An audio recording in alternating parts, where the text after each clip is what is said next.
I have seen this lengthy comment on the video I posted yesterday where Sadhguru talks about Guru Purnima. This person, Ujjwal Tyagi, had a lot of questions in a single comment and was confused on many things, so I decided to help him out and try to find answers to all his questions. So let's get started. And Ujjwal Anna, if you're watching this video, watch the video till the end. There is a surprise element for you. Okay, so he says, I'm a fan of Sadhguru, been watching him for a long time, but I don't get it. What does he mean by keep your priority unmoving for 24 hours in Guru Purnima? Why doesn't he explain things in a more simpler manner? Let's watch a dedicated video on this which Sadhguru has spoken. Whatever you wish to do, you must bring yourself to a moment of joy and clarity within yourself. At that moment, what you decide, even if you die, you must go by that. Whenever your emotions go up and down, your mind says many things. That's not important. It says one thing today, one thing in the morning, one thing in the evening. It says one thing today and another thing tomorrow. That's of no consequence. In the moment of clarity, when I'm saying joy, because when you're happy, you're not compulsive. When you're very happy and clear, at that time, if you look at things and see that, yes, this is what is more sensible for me, just do that. It doesn't matter if it feels like hell. It doesn't matter. You go through hell for 10 years, it doesn't matter, you just do that, because that's where your well-being is. When you're in different states of compulsiveness, if you make decisions as to which way to turn, you will be endlessly lost. It is not about what you're doing, it is just that you're doing it in an unwavering way. Every day you are off and on, doesn't happen. You just unwavering, you become one-pointed. It doesn't matter what it is. If you want to be a butcher in an unwavering way, it will open up.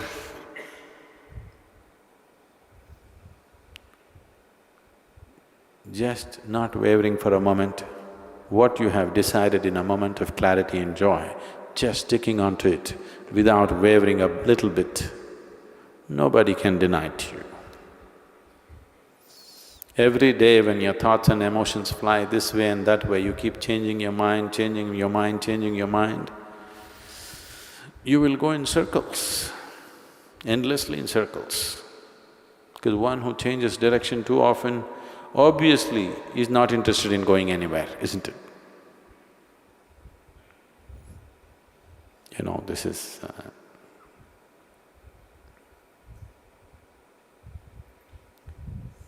The world is round, so which direction you go, it doesn't matter. As long as you go without changing direction, you'll make the journey, isn't it? You'll complete the journey, isn't it? If you change your direction, it'll put you into an endless state of being lost, always lost. So,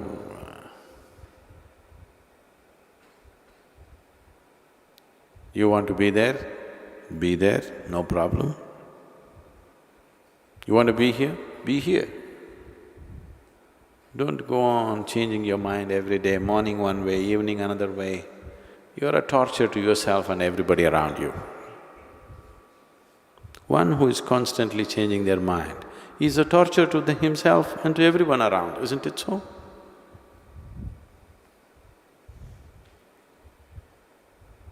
Right now you're thinking, tomorrow morning, I'm going to do my yoga. Tomorrow morning, when the dawn at 5 o'clock in the morning, I hear it every day, I don't know how many of you hear it. The moment it goes dawn, maybe we should beat a drum.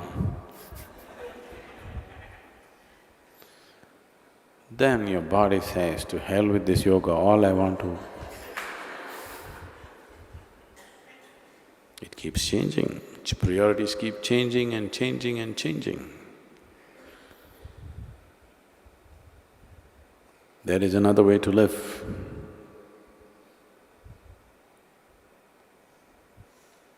Where the biggest joys that you have known in your life, the greatest pleasures that you have known in your life will look like,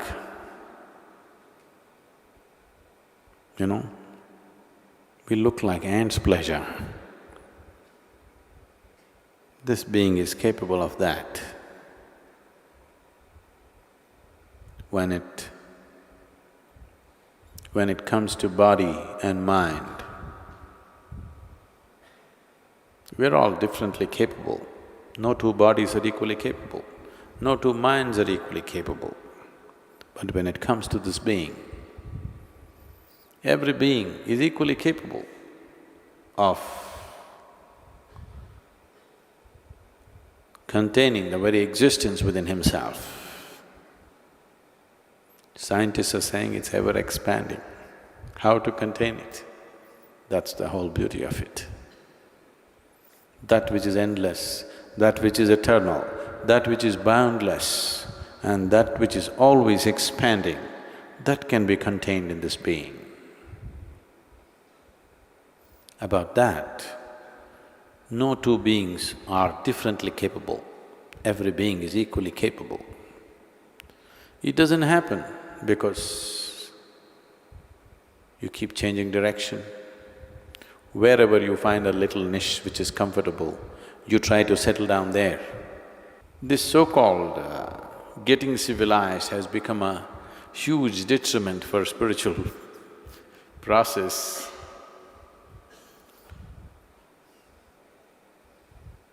Not essentially, but I would like to say this. Because if you were a nomad, nomad means what? That means you're not mad.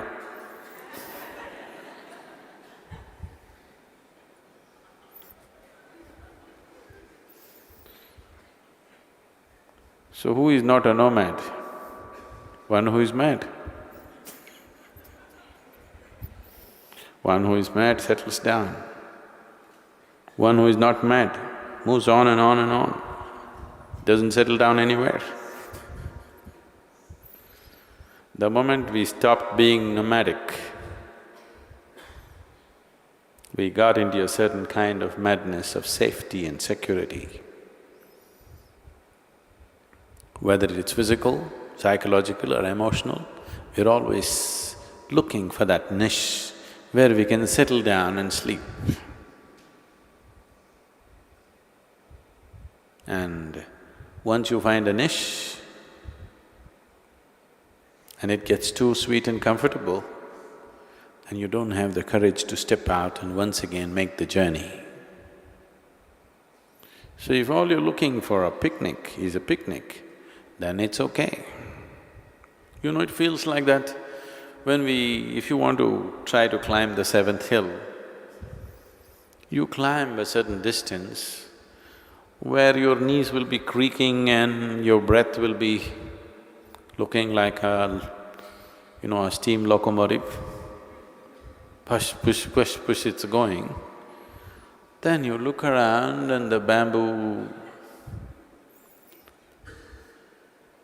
the beautiful rocks, the bamboo around you and everything is so wonderful. The valley is so beautiful. What is the purpose of taking one more step? This is wonderful, this is it. Your mind tells you, this is it. I'm not questioning the beauty of the place. I'm not questioning the pleasure of being there. But right now, this argument has come, this new level of logic has come in you simply because your lungs are working like a steam engine and your legs are creaking like an unoiled bullock cart. So, new logic will come. Do you see every time for different situations that you get into, different states of comfort or discomfort you get into, you develop a new logic. Have you noticed this with yourself? Like they say, when you're a student, everybody is a communist. The moment you come out of your education and get yourself a job, you become a socialist. The moment you get married, you become a capitalist. According to new situations, different levels of comfort or discomfort, new levels of logic will come. The world has come to a point where the Maoists have become capitalist, that's it. That is it, you know. So, it keeps happening. That's why in a certain moment of clarity and joy, when you're there, you look at something, what you see is your well-being. You stick to that. Tomorrow it looks like horror to you, it doesn't matter, you stick to it. It feels like hell, you stick to it. That's well-being. If you keep shifting, nothing happens. I think you might have got the answer from the video. I don't want to summarize what Sadhguru has spoken, as there will be high chance of distorting the message. Moving on, next you have mentioned, I am just a college student, don't know goddamn about spirituality, what am I supposed to do on Guru Purnima for 24 hours? Okay, let's watch the video on Guru Purnima. This is just a small video. Once you have entered this space which you call as human, from here your evolution is no more natural. It has to be conscious.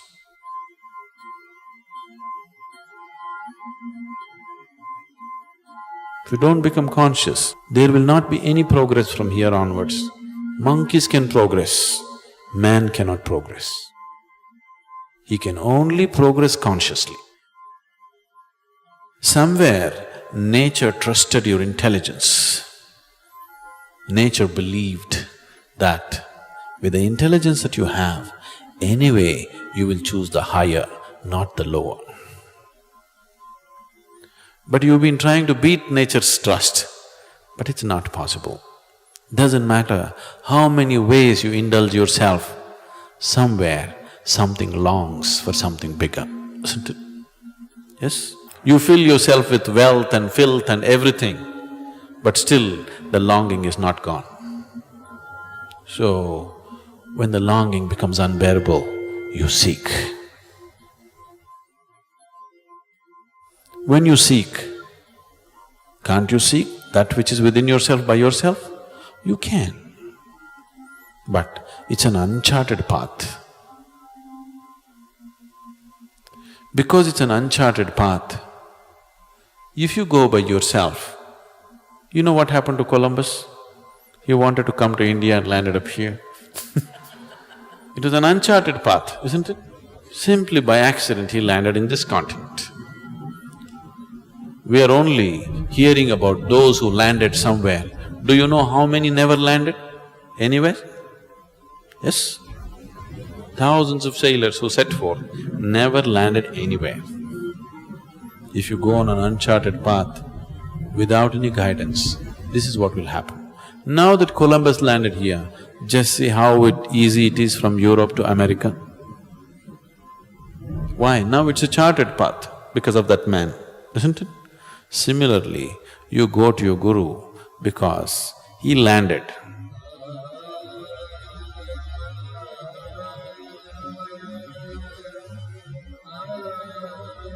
Now, using his experience is a good thing. Can't I do it by myself? You can, but we don't know how many lifetimes you will take by yourself. Not that it's impossible, you may just do it in a moment also, you know. You may just land up there, we don't know. But 99% of the people will just get lost and washed away. That's why a Guru has come. Guru is just a device. Guru is not a person, this must be understood. Only when you begin to experience me as something more than a person, only then I am your Guru, till then I am not.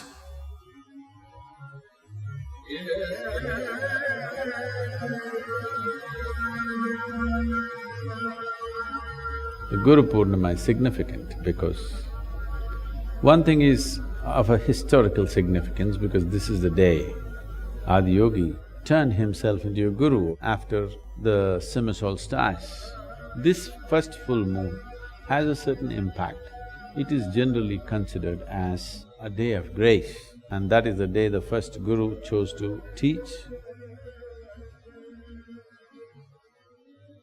So it's significant reminder for us, for every human being on the planet, because everybody lives in their own limitations of body, mind, social structures and strictures, all kinds of things.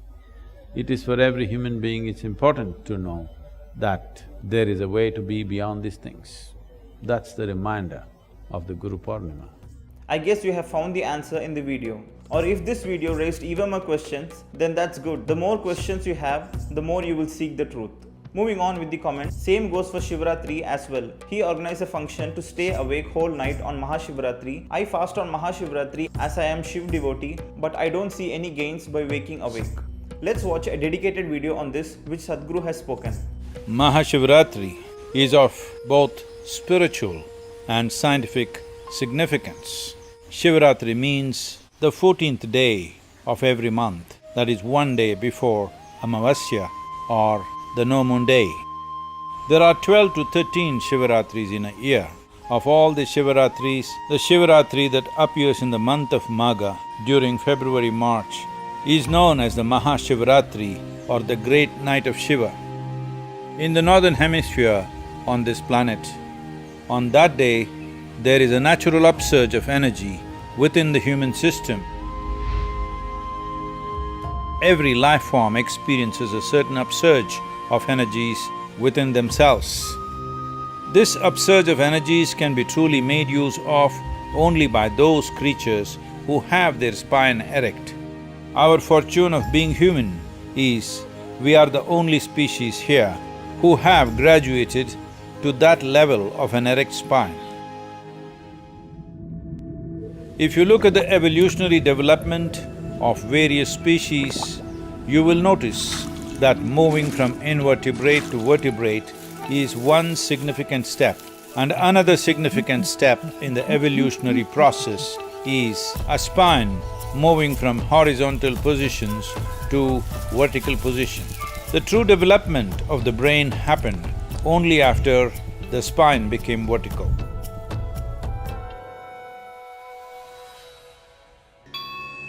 As on Mahashivratri night, there is a natural upsurge of energies, keeping the spine vertical throughout the night has immense benefits. It is of great benefit, particularly to those on the spiritual path, but this is also significant for people who are in family situations and also for the ambitious in the world. For those on the spiritual path, for the yogis, this is the day when Shiva transcended all the movement within himself and became utterly, absolutely still. On this day, his third eye opened and his perception blossomed. What we are saying is these two eyes are sense organs. They can show you the physical realities around you.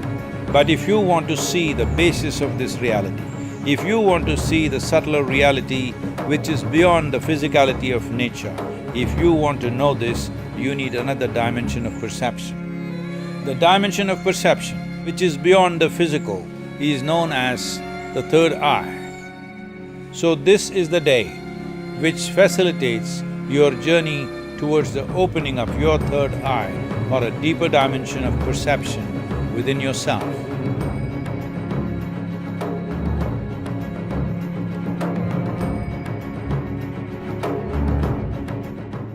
I'm sure you got the answer, but as you mentioned, you don't know anything about spirituality. You might have several questions like what is the third eye or what is the another dimension of perception. We can talk about this some other day, just like this video, but for now we'll stick with the comment. So next you mentioned, I don't get it, what values does he bring to me when I'm listening to him at my home? I have no money to visit his ashram. His inner engineering live sessions are hella expensive, like they literally cost in lakhs just to secure a seat to watch. So let's jump into the Sadhguru's Inner Engineering website. Here you can see the program details of what is being offered. Here you can see the Upayoga, a 10 minutes practice, and Shambhi Mahamudra Kriya, which is of 21 minutes of practice, is what you learn in the program. And here are the list of benefits of attending the Inner Engineering program, which have been researched by top medical universities. You can look at the website for more details.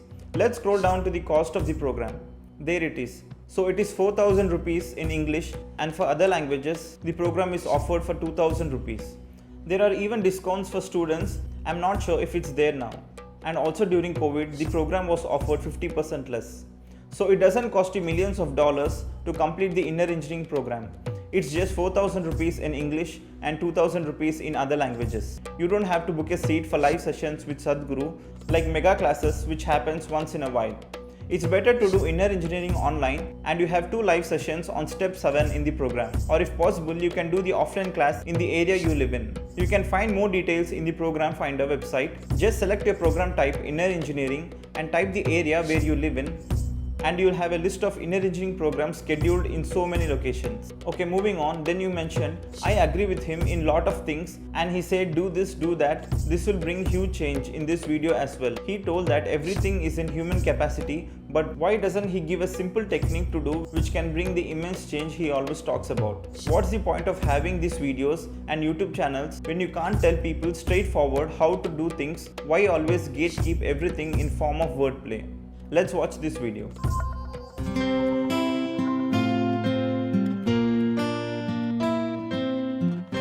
Sadhguru, I have seen almost all of your videos in YouTube channels.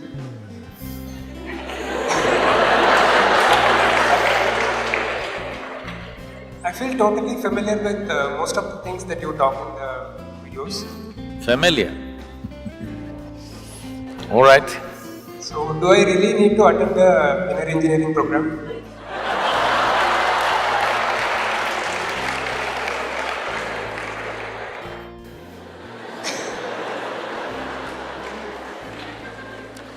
It once happened.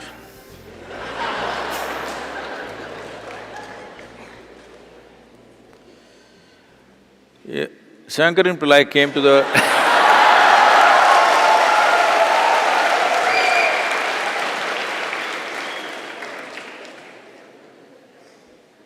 Shankaran Pillai came to the Mahamudra restaurant in Isha Life, Chennai. This elaborate menu which runs into 5-6 pages, he read all that carefully and then he asked, I've read the whole menu, do I really have to eat?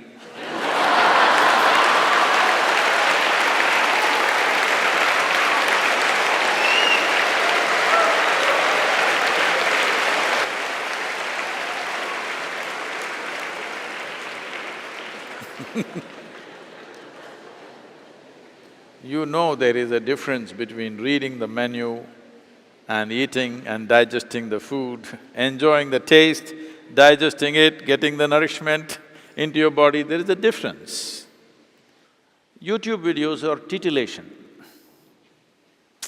just to tickle you a little bit. Because the world is not in a condition of sensitivity to life, where they will naturally see the need to look for something profound. Today I'm seeing the food apps.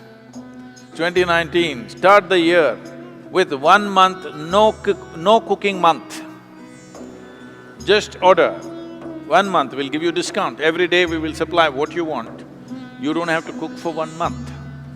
So that's where we are going. I'm saying the whole culture across the world is in this direction.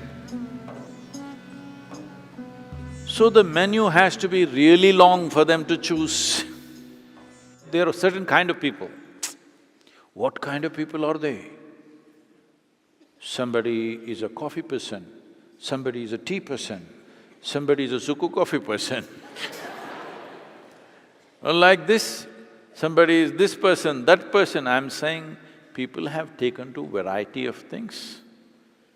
So, we are writing about coffee also, about tea also, about headache also, about mysticism also, about spiritual process also, about death also, about life also, because It takes such a long menu today to get everybody's attention. So you read the menu and you think you're nourished, that'll be sad. Inner engineering is a structured process to bring it into your life. To bring it into your head, YouTube videos are okay. To make it a part of your life, you need a strong practice.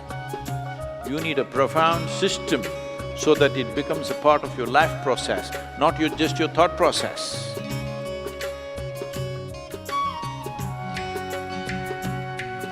I hope you are clear on this last question of yours in the comment. Now it's time for the surprise element. The surprise is that I am going to sponsor the inner engineering program for you, so you don't have to pay for it. If you're interested, just send me an email. I hope for others too, this video might have resolved many queries. We'll see you all in the next video. Namaskaram.